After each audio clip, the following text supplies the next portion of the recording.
So I'm just going to go ahead and get started. There's a pretty good chance with this size we'll end a little early. But my name is Dakota Staggs. I work for Beyond School Bells.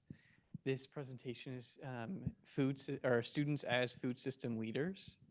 So I like to consider myself, at least informally, the environmental guy on the Beyond School Bells team. So as a team, we care very much about natural resources, environmental education, but my background is in environmental studies and natural resource sciences. So it's kind of like it's where I feel like I fit. Um, this is within that. So I guess I should introduce, if you're not familiar with Beyond School Bells, we're Nebraska's statewide after school network. So expanded learning opportunity network. We support programs across the state. We don't run anything ourselves. That support looks different in all kinds of ways. Sometimes it's professional development, sometimes it's TA, sometimes it's programming, sometimes it's grants. It's very different across the board.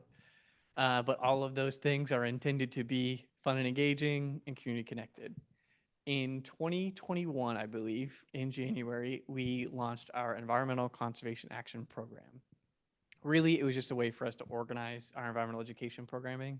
We had a lot of things that did those things, or at least aimed to be hands-on and community connected. Um, but that year, Lincoln actually had just released their Lincoln's Climate Action Plan, and it just really organized the way that they approached environmental issues, sustainability, resource management, and things like that. And so it kind of inspired us to think, how do we organize our own? This is what we came up with. Things are supposed to be, of course, maintaining that hands-on outdoor theme. Student directed was and always is one of the like core pillars of our programming, and is so with the ECAP programming, and then systems development and K-12 connections.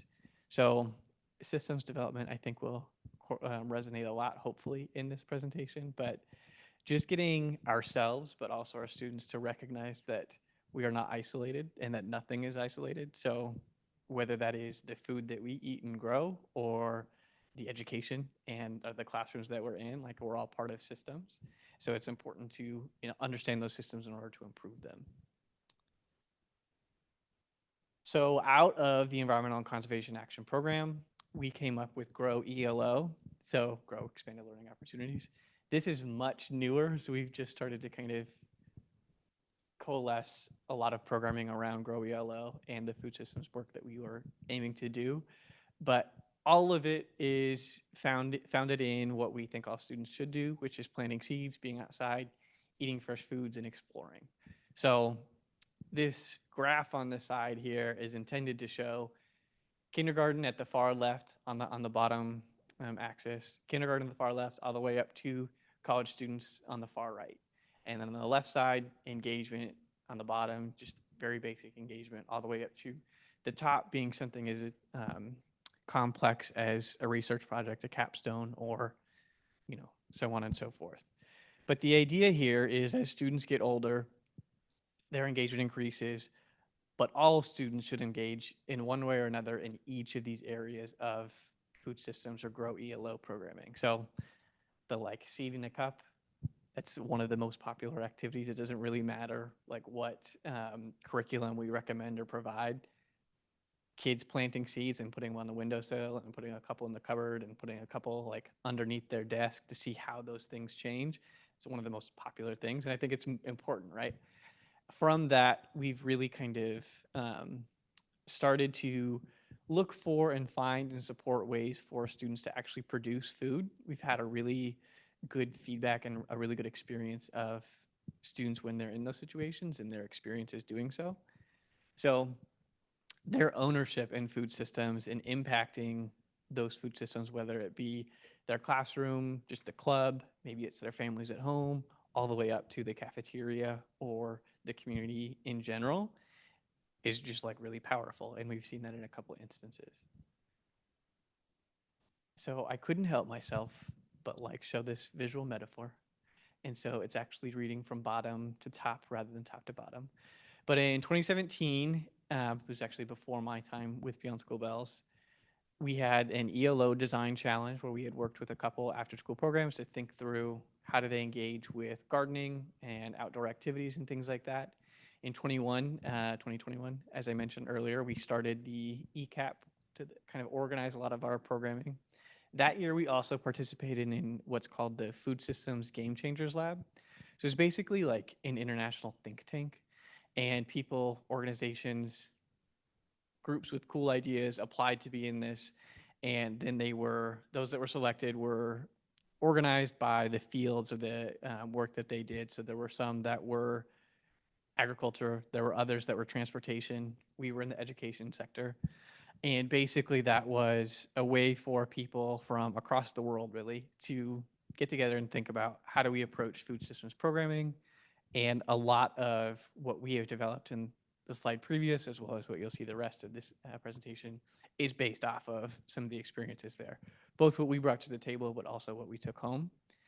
In 2021, later that year, Beyond School Bells was donated and installed Freight Farm, which is a shipping container that's been outfitted with hydroponic growing technology.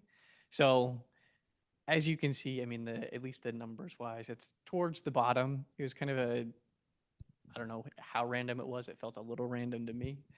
I was new at the time, but that was an opportunity where we had a funder who had this very unique piece of equipment that honestly is engineered for, it's built for economics. It's for someone to purchase, to be able to produce food, to sell for a profit in the long term. And we said we can engage students in that. It won't be, we're not going to approach this as a business. We're not going to try and make money off of this. But maybe students want to make money off of it, or maybe they want to engage in local farmers markets or send food to their cafeteria. So that was a pivotal moment for me, at least. And that's why I think it's just about as that plant is shooting out of the soil. Um, but we learned a lot of things from it. And then that year we also, as in previous years, but supported schools and after school and summer programs to implement summer gardens and outdoor classrooms. And then that year we also started Grow Nebraska. So Grow Nebraska was a culmination of the Food System Game Changers Lab, some of the experiences and the lessons learned from the freight farm, as well as kind of what we had heard and building on top of some of those school gardens and outdoor classrooms. And that was the idea where we've seen some of these really cool things come together, like hydroponics, like students getting some ownership over this type of programming and this engagement.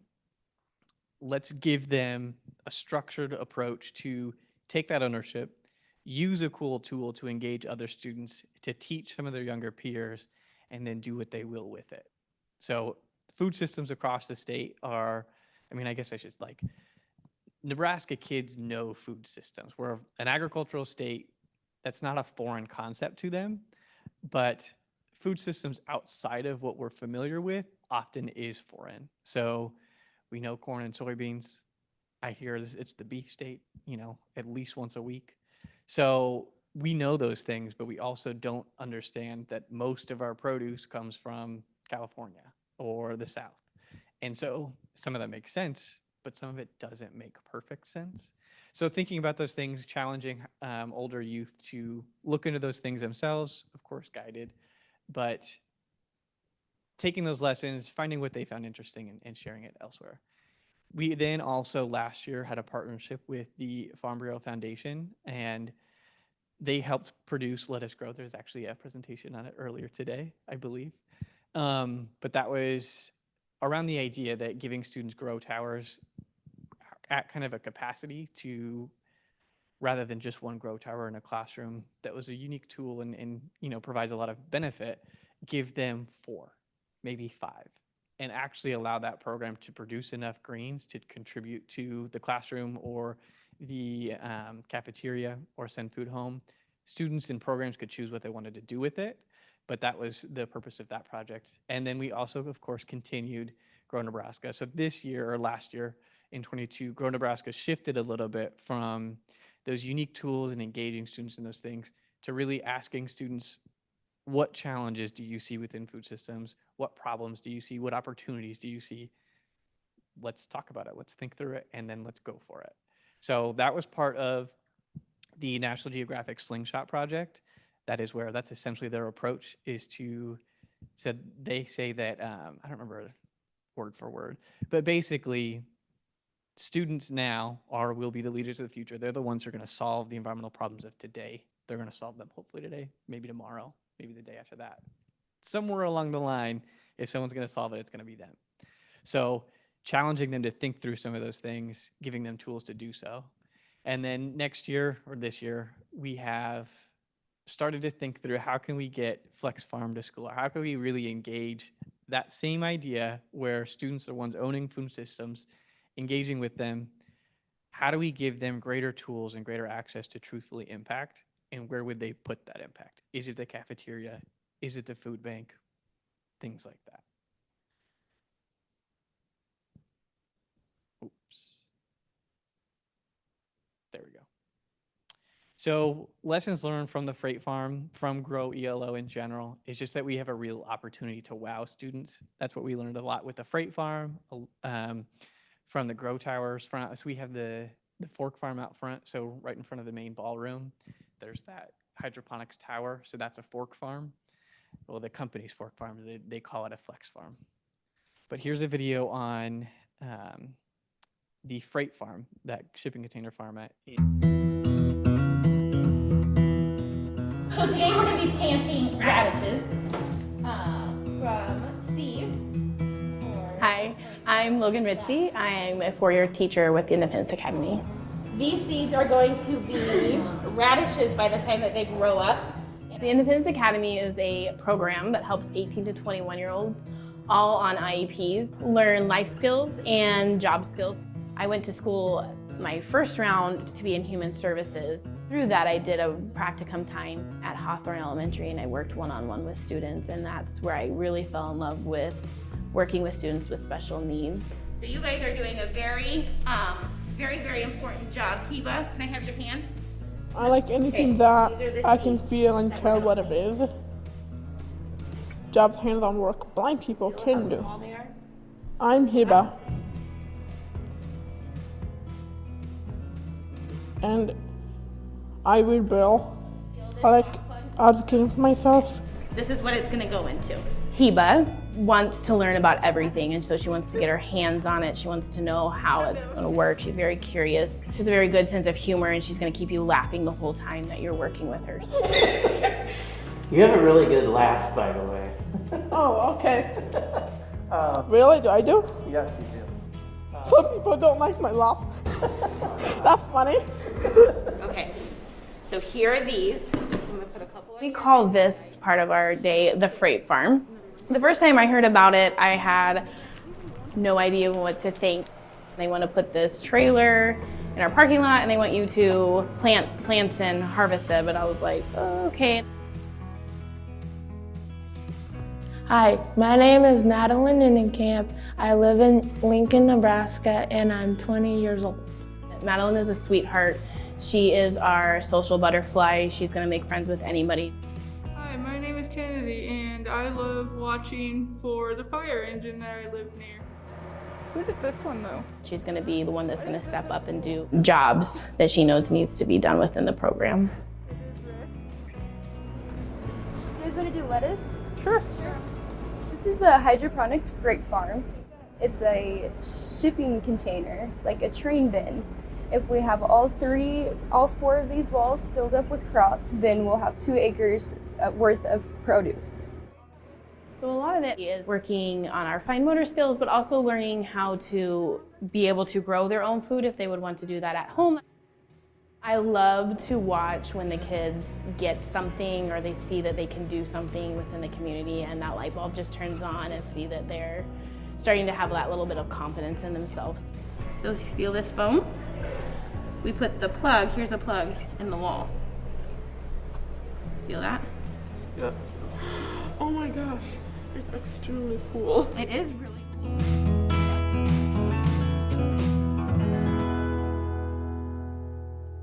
So I can't take literally any credit for the video. It's Lincoln Public Schools, but it's just a really cool video, so I like to show it.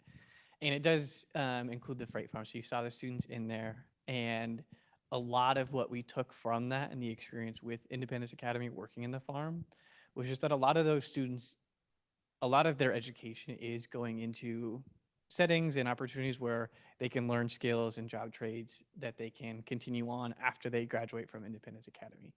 But a lot of those things didn't really feel like tangible benefits to their community. And so when we gave them an opportunity to grow food for their peers or for their parents or siblings to eat when they went home, they just really latched onto that and spoke about that and kind of dwelled on that in a good way. And so we took that and said, how can we implement that elsewhere where we know a freight farm, what they were in, is like not actually feasible everywhere else. Hopefully somebody will get someone sometime.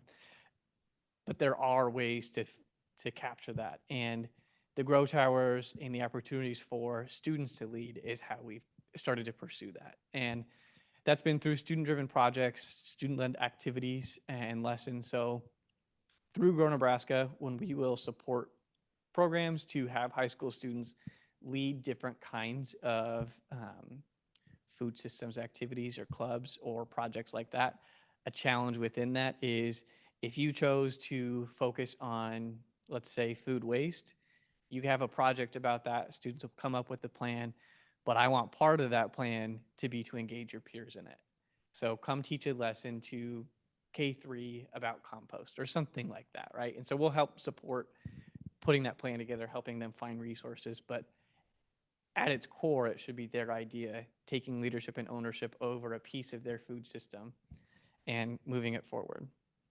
And I also made the note that it's any food system connections, not just gardening or composting. We had one group, and I think maybe no, it's not quite yet, but I'm going to skip ahead.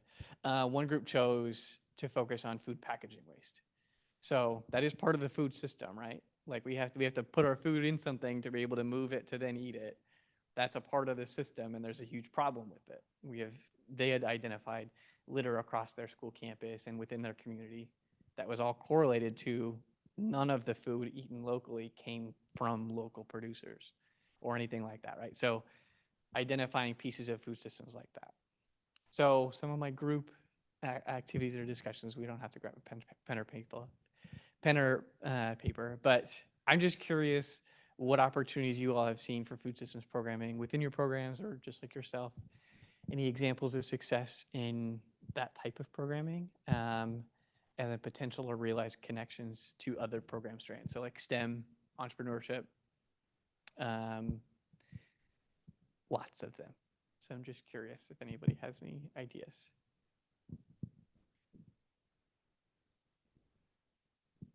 Megan, I know you have some. I guess let's do like introductions real quick because there's just a couple of us. So I'm Dakota, I've already said that. Who's Victor?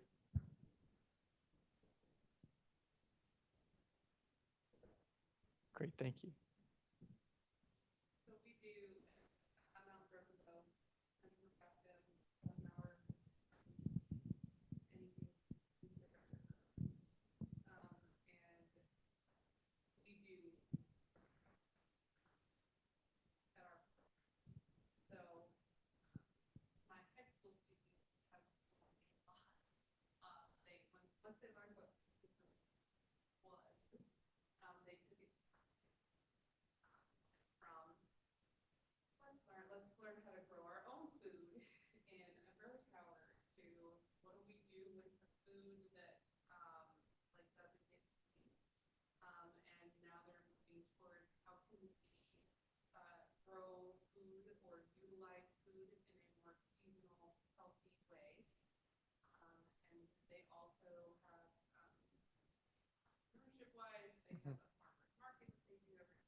I love that. I kind of teed up a like really good example. It's hard to follow, but are there other ideas or connections?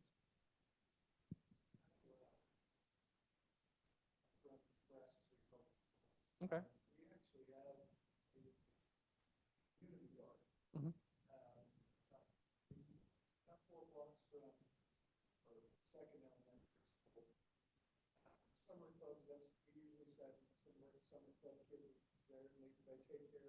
Mhm.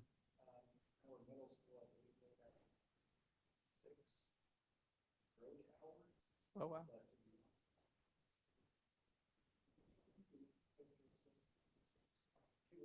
Yeah. That's pretty common, honestly. And I think that that's one thing that, so the challenge of grow towers or any garden tool, honestly, any food system tool, getting kind of left behind, uh, it's not a perfect solution, but one solution we see to that is the high school student leadership and management. If it's a tool for them to engage with and kind of take ownership of, hopefully that provides at least one connection closer to if the teacher who was leading it, if they get too busy or if they go to another school, like that's usually when those things get dropped. But if there are students who are interested and they ask the new teacher, like, hey, when are we going to start the grow towers? Like, we want to grow some basil or something.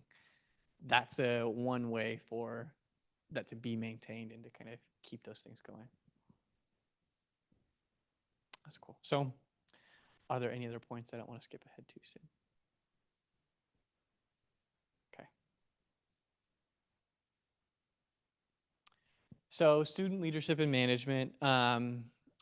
This is Alexis on the left and Cleo on the right. They were both college students at UNL who started with Beyond School Bells in our freight farm. They're currently in it. You can see they're harvesting some lettuce and packaging it up. So most of our lettuce ended up either going to Lincoln High, which is kind of the food hub within Lincoln Public Schools because they have the bigger kitchen and so they can prepare and then distribute from there, or the Lincoln Food Bank. But they have honestly become, so Cleo graduated, I think last December, so she's left since. Alexis graduated in May of 22, but has stuck around as our freight farm operations manager. So she continues to run the farm. When they were students, they were the ones who said, we really care about sustainability. So you can see the bags that they're using. They've asked for the compostable bags. I've tried it. It like needs to be like industrial composted. It doesn't work in my backyard. But still, like they've had that ethic and they have been the ones to lead those things. Same thing with the food. They've wanted to grow organic seeds. They've wanted to find ways to minimize our waste. And they've been the ones to say, let's get students in here and lead them through a project. So this past spring, we also had a freight farm internship where we had a couple high school students who came in and helped out. So I think it was an 8-week internship. And the first month, the first 4 weeks, they just learned how to be a freight farm farmer, a hydroponic farmer. They learned the ins and outs, what it takes to be in there on a day-to-day basis. They weren't in there every day, but I think about 5 hours a week. And then the second 4 weeks, so the second half of it, they were challenged with, within this system, what are your interests? What do you see opportunities for? What are their needs? And then one of the students was interested in, I think she was interested in chemistry and biology and was thinking about something within that in her next, I think she was a senior, so she was going to go into college. What would she do with that? So she studied the effects of certain chemicals in treating the grow plugs because there is a lot of algae. There are some pests like that. And so she tested how do the plugs in the plants respond to varying levels and concentrations of hydrogen peroxide, and found there's one that you have a lot of algae, but the plants grow really well. If you have too much, like nothing grows and it's just not useful, right? But that student had the opportunity to really pursue that and kind of, they took it and ran with it. And these college students both had that academic background, having just gone through very similar programs to lead them and kind of help take the reins. And then the other student was, she wanted to be an ag educator. So it was like literally the perfect scenario for us. So it was just like, that's wonderful. So she put together some lesson plans on the different kinds of hydroponics and how she would then further engage younger students. I think that some of those things, again, like the freight farm has just been a huge place for us to learn. And those students taking on that leadership, taking on the day-to-day, they're happy to do it. They get paid for it. They have again, a connection to their school, to their community, and then they can lead clubs, they can be mentors. I've also seen CTSO partnerships, perfect. If there's an FFA club that wants to get engaged, wants to, there's maybe, it's common, but there's some towers that aren't getting used. How can we put those into use, give students opportunity to do what they want with them? And then of course, staff support and directions, always key. You need someone who's able to kind of champion it, or at least able to guide students when they need a little bit of reminders, maybe to add some water so that the pumps don't go dry, or things like that. Youth engagement, having those younger peers, I've done it myself. I've missed that one too.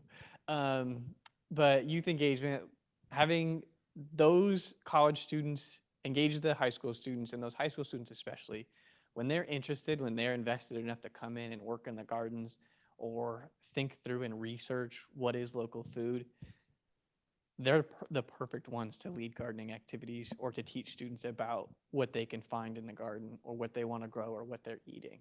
And then again, so the capstone projects, and then these are also perfect for family engagement events. So I had one more discussion. I think I'm going to skip it just for time, but maybe we'll kind of do it together. But the idea within, so this is like a depiction of a local food system. So after school, schools in general aren't pictured here, but they're definitely connected, and there's a lot of things that I think could be added to this. And then food systems challenges, where do the food system challenges fit in? I don't see climate on here. I don't see snow. I don't see degraded soil. There's a lot within this. And then local food system strengths. There's a community garden down the street, so proximity is not in here.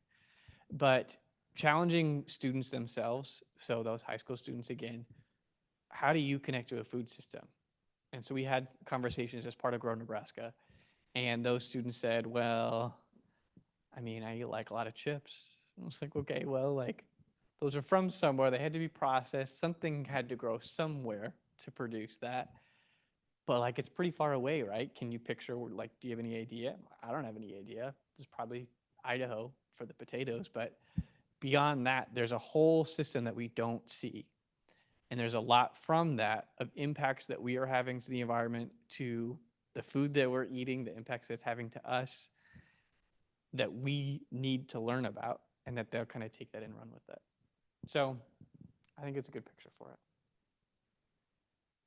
This is what we've been talking about. I kind of just wanted to do another overview and update of Grow Nebraska. Started in 2021 with the idea that students are connected to food systems here in Nebraska, but they may not understand all those connections, and they may not see some very important ones.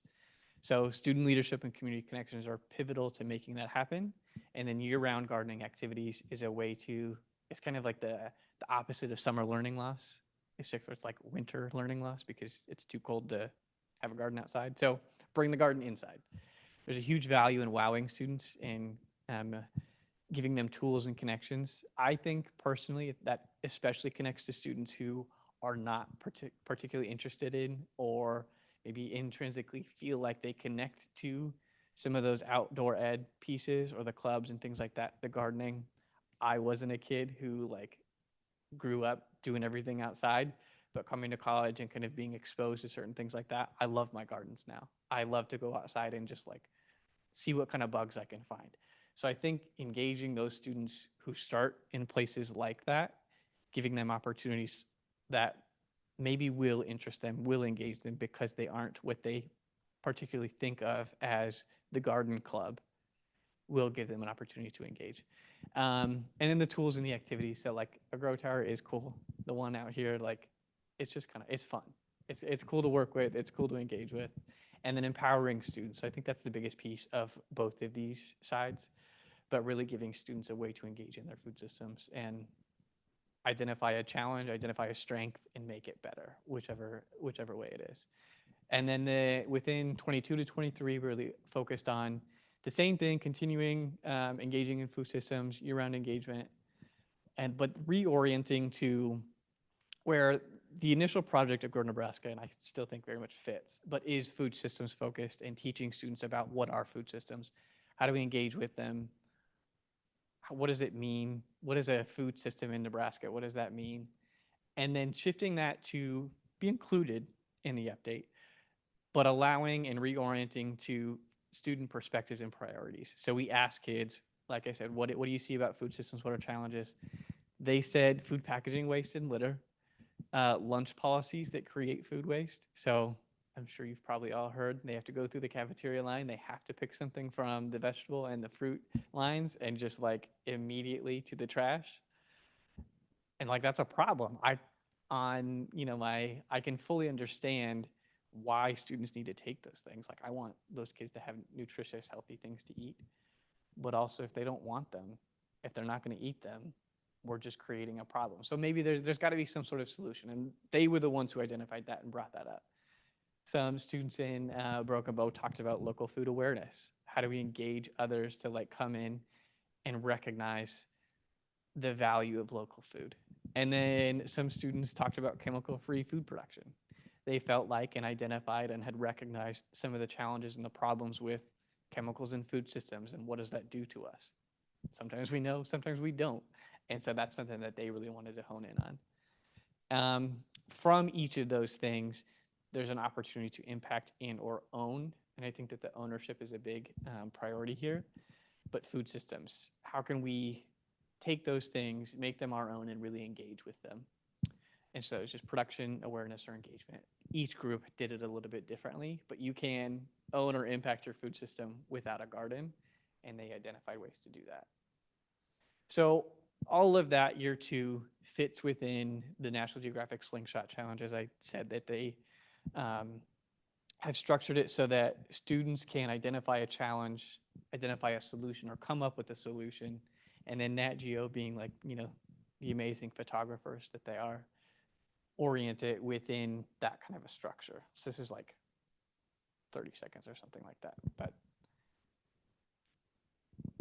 yeah, it was exactly 30 seconds. That was a guess, but I was right. The Slingshot Challenge is back for year 2. Slingshot is all about youth ideas for conservation and sustainability. Ideas that plan for a better world and create a better future. Slingshot is the courage to hope, and it's the daring to try, because any idea can be a solution for our planet. And that is life-changing. Tap to learn more, get inspired, and register today. So Beyond School Bells is participating and supporting the Slingshot Challenge across Nebraska. Slingshot. If I can figure it out, there we go. So within and how that connects to Grow Nebraska is we have resources for different types of environmental programming. I've specifically connected food systems to this presentation and to this project. It doesn't have to be that, but that's what the presentation is. That's what something my passion is, so that's why we're here. But the challenge is for 13 to 18-year-old students. That perfectly connects to those high school student leaders. We want them to be the ones to think through, here are these challenge areas, here's the steps to make it happen. Beyond School Bells will come in after the fact or support them to do some of that work, think it through. But we'll also support them to enact their idea, whether that is literally putting together a garden that doesn't use chemicals, or whether that is advocating for organic farming or engaging their peers, putting together a club, running activities that kind of show students how to farm, how to garden organically. That's just one example. They also, so it was very helpful to point to winners get $10,000 from Nat Geo. It's just like it really motivates high school students. Unfortunately, Nebraska did not have any winners this past year, but maybe this coming year is the year.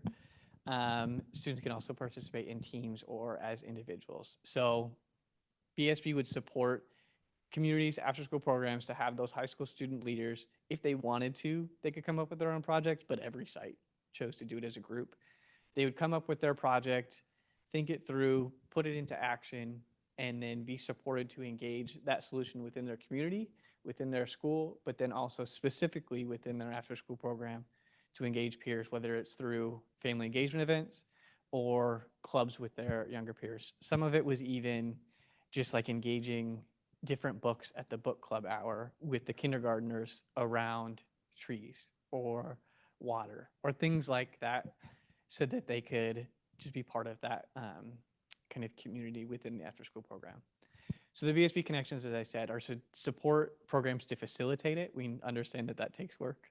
And then very much to focus on supporting those student staff to design and carry out solutions, to implement those solutions in the activities of their younger peers.